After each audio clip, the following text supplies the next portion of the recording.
اس کے نتیجے میں کینسر جو ہے اس کی بھی پیش گوئی کی گئی ہے، تو اس لیے اس کو انسان کے اندر انجیکٹ کرنا ہی نہیں چاہیے.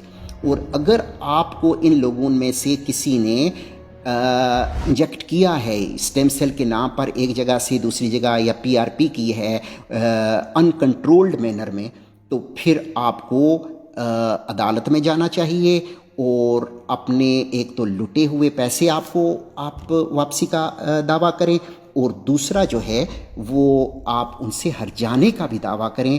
وہ لوگ جن کے ٹیسٹیز کے اندر اگر کوئی سسٹ بن گئی ہے یا کوئی ٹیومر بن گیا ہے، یا انہیں فیل ہوتا ہے کہ اس انجیکشن کی وجہ سے ان کو کوئی مسئلے ہوئے ہیں، تو وہ ہر جانے کا بھی مطالبہ کر سکتے ہیں. تو ہم نے lawyers for stem cell fraud اس کا ایک گروپ بنایا ہے، یا وکٹم آف اسٹیم سیل یہ بھی ایک دوسرا گروپ بنایا ہے. آپ ان گروپس کو جوائن کریں اور اپنے جو ڈاکومنٹس ہیں وہ ہمارے لائرز کے حوالے کریں، تو انشاءاللہ مجھے پورا یقین ہے کہ آپ کو انصاف ملے گا، اور اس طرح کے جو انلیگل دندے ہیں پاکستان میں وہ بند ہوں گے.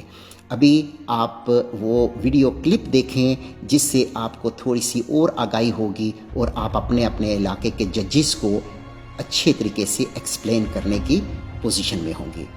میں ڈاکٹر اعجاز انجم ہوں، اور میری باتیں سننے کا بہت شکریہ. اور ابھی آپ یہ ویڈیو کلپ دیکھیں. Thank you. لیکن اب ایک ایسی سٹڈی آئی ہے جس نے پہلی برانچ تھی اسٹیم سیل تھراپی کی، اس پر سوالیہ نشان اٹھا دیے ہیں. جی ہاں، اسی لیے میں نے اسپیشلی اس ویڈیو کو بڑی جلدی بنایا ہے، کیونکہ آپ کو اب اس ریسرچ کی طرف میں لے کر جانا چاہوں گا جس میں یہ بتایا گیا ہے کہ جب اسٹیم سیلز کو لیب میں گرو کیا گیا ری جنریٹو میڈیسن کے طور پر استعمال کرنے کے لیے، تو ان اسٹیم سیلز میں ہر 5ویں سیل نے کینسر کی شکل اختیار کر لی. وہ سیل چینج ہوا، جسے ٹیکنیکل ورڈ میں میوٹیشن کہتے ہیں، وہ میوٹیٹ ہوا اور اس نے کینسر کی شکل اختیار کر لی. ری جنریٹو میڈیسن کو اس سے بہت بڑا دھچکا پہنچا ہے، کیونکہ یہ ایک ایسی فیلڈ تھی جس سے آپ بڑی تیزی سے ہیل ہو سکتے ہیں. میں آپ کو ریسرچ پیپر بھی دکھا رہا ہوں، اور اس ریسرچ میں یہ بتایا گیا ہے کہ ان سٹیم سیلز کو کسی بھی مریض میں انجیکٹ نہیں کیا گیا، بلکہ ان پر لیب میں ہی مختلف ایکسپیریمنٹس کیے جا رہے تھے، اور ان کی بیسس پر یہ آبزرویشن سامنے آئی. میں یہ بھی بتا دوں کہ ان سٹیم سیلز میں جو میوٹیشن ہوئی ہیں، بار بار میوٹیشن ہوئی ہے، بار بار چینج ہونا شروع ہوئے، وہ آخر کار ہیومن ٹیومر کا باعث بن سکتی ہیں. یہاں پر یہ بھی بتاتا چلوں کہ جو سٹیم سیلز استعمال کیے گئے انہیں پلوری پوٹنٹ کہا جاتا ہے، اور یہ وہ سٹیم سیلز ہیں جنہیں ہم ایمبریو سے حاصل کرتے ہیں. اس ایمبریو سے سٹیم سیلز کو نکالنے کے لیے آپ کو ایک پروسیس کو سمجھنا پڑے گا جسے ان ویٹو فرٹیلائزیشن کہتے ہیں، جس میں ہم سپرم اور اووری لیب میں فرٹیلائز کرتے ہیں. یعنی ماں سے اووری اور سیلز اور باپ سے سپرم سیلز، ان کو لے لیا جاتا ہے، ان کی باڈی سے نکال لیا جاتا ہے، اور اس کے بعد ہم انہیں مکس کرتے ہیں، لیب میں فرٹیلائز کرتے ہیں، ان سے یہ سٹیم سیل پروڈیوس کیے جاتے ہیں. تو ان ایمبریوز کی ہمیں اب ضرورت نہیں رہتی، اور اس کے ساتھ ساتھ ہم ہیومن سکن سے بھی یہ سیلز لے سکتے ہیں. سٹیم سیلز لینا کیوں ضروری ہے؟ کیونکہ یہ ایسے سیلز ہیں جو کہ کسی بھی آرگن میں آہستہ آہستہ کنورٹ ہو سکتے ہیں. تو ہمارے پاس مختلف قسم کے سٹیم سیلز ہوتے ہیں، ان میں سے کچھ ہارٹ کے مسکولر سیلز بن جاتے ہیں، کچھ سکن کے سیلز بن جاتے ہیں، کچھ کڈنیز کے سیلز بن جاتے ہیں. سٹیم سیلز مختلف آرگن کی شکل اختیار کر سکتے ہیں، وہ نیورونز بھی بن سکتے ہیں. اس لیے ہم سٹیم سیل کی ٹریٹمنٹ کراتے ہیں. اور جب سٹیم سیل کی ٹریٹمنٹ کی جانی چاہیے تو سب سے پہلے ہمارا سوال یہ ہونا چاہیے کہ کیا یہ کلینیکلی اپرووڈ ہے، اس کے پیچھے پوری تحقیق ہو چکی ہے، اور پورے کلینیکل ٹرائلز یعنی اس کو ٹیسٹ کیا جا چکا ہے، اور پھر ہمیں استعمال کرنا چاہیے. اس وقت ہمارے ملک میں بہت سی ایسی تھراپیز ہو رہی ہیں جو کہ کلینیکلی اپرووڈ نہیں ہے کسی بھی اسٹینڈرڈ باڈی سے، اور وہ ہمارے ملک میں انجیکشنز کی صورت میں اور دوائیوں کی صورت میں انجیکٹ کی جاتی ہے. تو یہ ایک بہت خطرناک مرحلہ ہے، کیونکہ اب اس ریسرچ نے بہت زیادہ تشویش ڈال دی ہے ہمارے دلوں میں کہ کیا سٹیم تھراپی جو ہم کروا رہے ہیں وہ سیف ہے بھی کہ نہیں. یہ ریسرچ کی گئی اسرائیل میں. ریسرچر ہیں ایک اسرائیلی، ان کا نام ہے نظم بن وینسٹی، اور نظم صاحب پروفیسر ہیں جینیٹکس کے ہربرٹ کون چیئر ہیں، اور ہربرٹ صاحب ڈائریکٹر ہیں the Israeli centre of stem cell and genetic research, جو کہ موجود ہیں institute of life sciences Hebrew university میں. ہیبریو یونیورسٹی میں یہ پروفیسر ہیں، اور انہوں نے یہ ریسرچ کی، اور اس سے پہلے بھی یہ ریسرچ کرتے رہے ہیں. انہوں نے یہ بتایا ہے کہ سٹیم سیل کی جو تھراپیز ہیں ان میں بہت سے پرابلمز ہیں، لیکن انہوں نے ایک انویسٹیگیشن کی ہے اور تحقیق کی ہے، اور اس تحقیق کی بنیاد پر انہوں نے 140 ڈفرینٹ مختلف قسم کے سٹیم سیل کی کلیکشنز کو دیکھا جو مختلف یونیورسٹیز میں دنیا میں ہوئی، اور پھر ان پر ریسرچ کی، ان کا ڈیٹا کلیکٹ کیا. تو انہیں پتہ چلا کہ 22% سٹیم سیل کی جین میں ایسے خلل آئے جن کی وجہ سے وہ میوٹیٹ کرنا شروع ہو گئے، چینج ہونا شروع ہو گئے، اور انہوں نے میوٹیٹ کرتے کرتے ٹیومر بنا دیا. میں آپ کو یہاں پر ایک تصویر دکھا رہا ہوں، اور اس تصویر میں آپ دیکھیے تو جو سیلز نارمل پروڈیوس کرتے ہیں، ریپروڈیوس کرتے ہیں، وہ آپ کو اوپر نظر آ رہے ہیں. لیکن جب کسی سیل میں اس کی جین میں ڈیفیکٹ آ جائے، اور وہ جین کون سی تھی؟ P53 جین تھی، جس میں خلل آ گیا، ایرر آ گیا، ڈیفیکٹ آ گیا، نقص آ گیا، اور اب وہ ایک کیا بن گیا؟ اب وہ ایک میوٹیٹڈ بڑا خطرناک قسم کا سیل بن گیا. اور وہ سیل ایک تو اپنے آپ کو بڑی تیزی سے ملٹیپلائی کر رہا ہے، تو وہ بہت تیزی سے ڈیوائڈ ہو رہا ہے، ملٹیپلائی کر رہا ہے اپنے آپ کو، اور ساتھ ساتھ وہ مسلسل اس کی جینز جو ہم نے دیکھی تھی P53 وہ میوٹیٹ کر رہی ہے، چینج ہو رہی ہے. ہم نے اس ایکسپیریمنٹ کو پہلے ہی روک دیا تاکہ وہ میوٹیٹ کرتا کرتا ٹیومر سیل میں نہ بدلے، لیکن یہ ریسرچ ہمیں بتاتی ہے کہ وہ اتنی مرتبہ میوٹیٹ کرے گا کہ وہ ٹیومر سیل میں بدل جائے گا. اور اس کا مطلب یہ ہے کہ اگر ایسے سیل ہم نے باڈی میں انجیکٹ کر دیے تو ان کی میوٹیشن سٹارٹ ہو چکی ہوگی.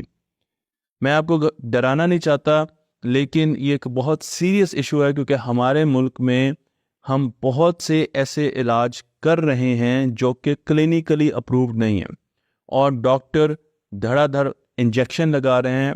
بہت سے علاج ایسے ہیں جن میں بالوں کو بہتر کرنا ہے، اس میں بھی سٹیم سیل یوز ہوتے ہیں. سکن کے اور کاسمیٹک سے ریلیٹڈ جو مختلف قسم کے علاج ہیں ان میں بھی سٹیم سیل یوز ہوتے ہیں. گھٹنوں میں بھی سٹیم سیلز یوز ہوتے ہیں، ان کو طاقت بخشنے میں اور مختلف بیماریوں کو ہینڈل کرنے میں، اور بہت سے اور بھی ایسے تھراپیز ہیں جن میں سٹیم سیلز یوز ہوتی ہیں. اب میں یہ نہیں کہہ رہا کہ ہر سٹیم سیل کی تھراپی غلط ہے، لیکن یہ دیکھنے کی ضرورت ہے کہ کیا وہ کلینیکلی اپرووڈ ہے، اس کے ٹرائلز ہیں، کیا FDA نے یا کسی بھی تھرڈ پارٹی نے اس سے اسٹینڈرڈ جو آرگنائزیشن ہوتی ہے اس نے اسے اپروو کیا ہوا ہے، یا وہ ہم اپنی مرضی سے انجیکشن لگا رہے ہیں. اور میں پرسنلی جانتا ہوں کہ ایسی بہت سے جگہ ہیں ہمارے ملک میں جہاں پر سٹیم سیلز کی تھراپی ہو رہی ہے اور اس پر ریسرچ پراپر نہیں ہو رہی.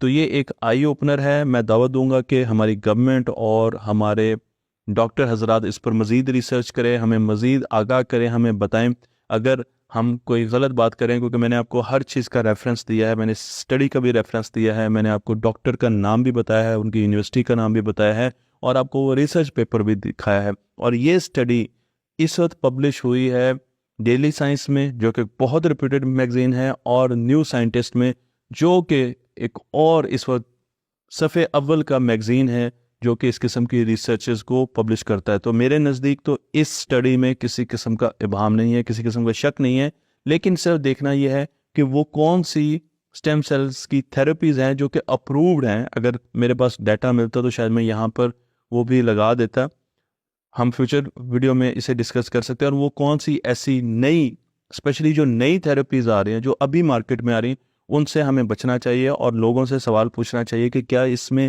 سٹیم سیلز کا استعمال تو نہیں ہو رہا، چاہے وہ آپ بال لگوا رہے ہیں، چاہے وہ اپنے چہرے کو بہتر کروا رہے ہیں، یا آپ اپنے گھٹنوں کا علاج کرا رہے ہیں، یا کوئی بھی علاج کر رہے ہیں، اس میں سٹیم سیل کے بارے میں آپ نے لوگوں سے، ڈاکٹروں سے سوال پوچھنا ہے، کیونکہ اب ہم نے آپ کو یہ آگاہی دے دیا. مجھے امید ہے یہ ویڈیو آپ کو پسند آئی ہوگی. تختے آن لائن کو لائک کیجیے، شیئر کیجیے، اور اس علم کو دوسروں تک پہنچاتے رہیے.